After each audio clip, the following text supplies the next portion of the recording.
Pengakuan Luka Modric masih suka kangen Sergio Ramos. Modric masih jaga silaturahmi dengan Ramos dan mengaku masih rindu keberadaan Ramos di Real Madrid. Luka Modric mengakui bahwa dia masih merindukan mantan kapten Real Madrid Sergio Ramos setelah kepergiannya tahun lalu. Pemain internasional Kroasia itu mengungkapkan bahwa keduanya masih berbicara satu sama lain setiap hari. Ramos mengakhiri hubungannya yang panjang dengan Los Blancos setelah satu dekade terakhir membuat klub meraih berbagai kesuksesan, dengan akhirnya gabung Paris Saint-Germain dengan status gratis pada musim lalu. Sementara Ramos masih berusaha untuk menaikkan level dari PSG. Real Madrid sudah bisa move on tanpa dirinya. Dengan berbagai kesuksesan dan musim lalu langsung menyabet gelar Liga Champions dan La Liga. Hanya saja Modric mengaku masih sangat rindu keberadaan Ramos. Semua kepergian pemain dengan siapa Anda berbagi tahun di tim yang sangat sukses itu menyakitkan, kata Modric kepada Sportske. Untuk semua orang setelah 9 tahun Sergi pergi. Sejak hari pertama saya tiba dia dekat dengan saya.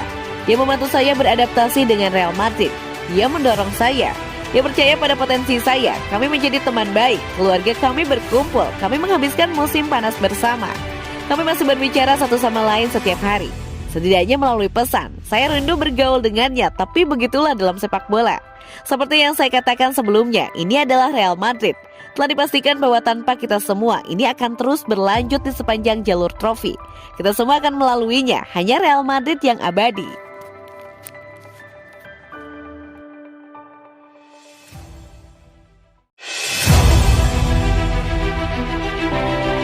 Luka Modric, sudah jangan benci Kylian Mbappe gara-gara tolak Real Madrid.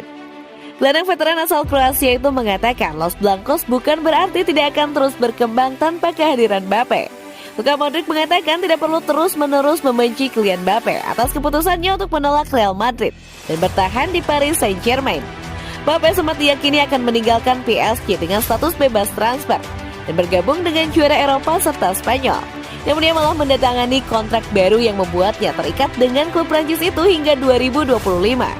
Kabar itu membuat banyak orang di Spanyol marah. Dengan Presiden La Liga Javier Tebas ikut mengancam perpanjangan kontrak Mbappe sebagai penghinaan terhadap sepak bola dan mengajukan keluhan ke UEFA. Apa kata Modric tentang Mbappe? Modric bersikap diplomatis menanggapi keputusan pemain berusia 23 tahun itu yang menolak Madrid dan mengatakan Los Blancos tetap bisa berkembang tanpanya. Mbappe memutuskan seperti yang ia putuskan, itu adalah haknya dan sekarang ia menjalani keputusan itu. Itu sudah diputuskan, kata gelandang Kroasia itu kepada Sportske. Kami semua mengira ia akan bergabung dengan kami. Itu tidak terjadi dan sekarang apa? Ya kami tidak akan terus membencinya.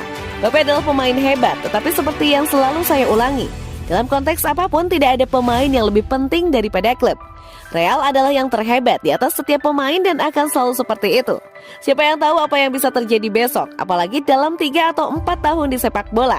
Hanya waktu yang akan menjawab.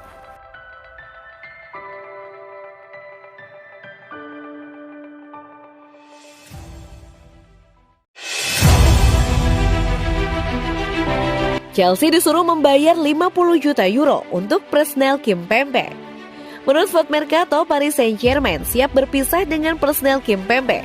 Mereka telah menempatkan bek berperingkat tinggi di daftar transfer mereka dan mencari biaya sekitar 50 juta euro.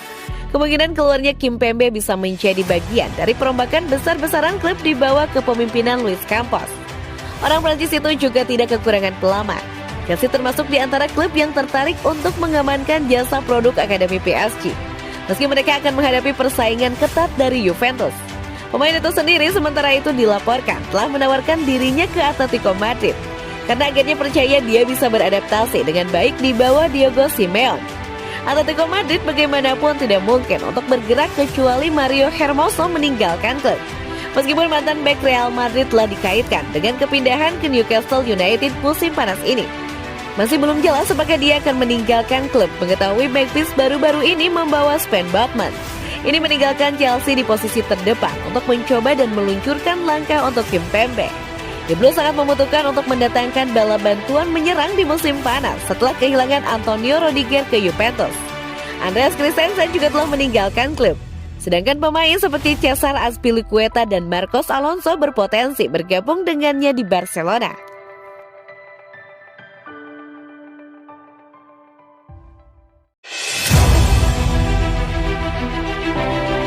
Era Lionel Messi, Cristiano Ronaldo merupakan keajaiban bola terbesar di dunia. Messi telah membuat ISM Team of the Month 84 kali secara terpisah dan Team of the Year dalam 14 musim yang berbeda. Keduanya jauh lebih banyak dari siapapun. Di urutan kedua untuk keduanya adalah Ronaldo dengan 51 penampilan dan 9 tempat Team of the Year. Tidak ada pemain lain yang membuat lebih dari 34 penampilan. Jika Anda dapat melepaskan diri dari pertengkaran tanpa akhir antara orang-orang dengan CR7, pegangan Twitter mereka atau gambar Messi memegang bayi kambing sebagai avatar mereka. Angka-angka itu melukiskan gambaran yang cukup bagus tentang era yang baru saja kita jalani. Messi adalah pemain paling dominan dan konsisten dalam 30 tahun terakhir, dan tidak ada pemain lain yang mendekatinya. Ronaldo adalah pemain paling dominan dan konsisten kedua dalam 30 tahun terakhir, dan tidak ada pemain lain yang mendekatinya. Di 16 musim sebelumnya, baik Messi 14 atau Ronaldo 9 telah membuat ISM Team of the Year. Dan kemudian tahun ini terjadi, baik Messi maupun Ronaldo bahkan tidak membuat satupun penampilan Team of the Month. 3 penyerang yang masuk dalam Team of the Year 2021-2022 adalah Benzema, Lewandowski, dan Salah. Anda tidak bisa benar-benar berdebat tentang itu, bukan? Meskipun seseorang akan menemukan jalan untuk memberikan poin yang sedikit lebih baik, terakhir kali ISM Team of the Year tidak menampilkan Messi atau Ronaldo adalah pada 2004-2005.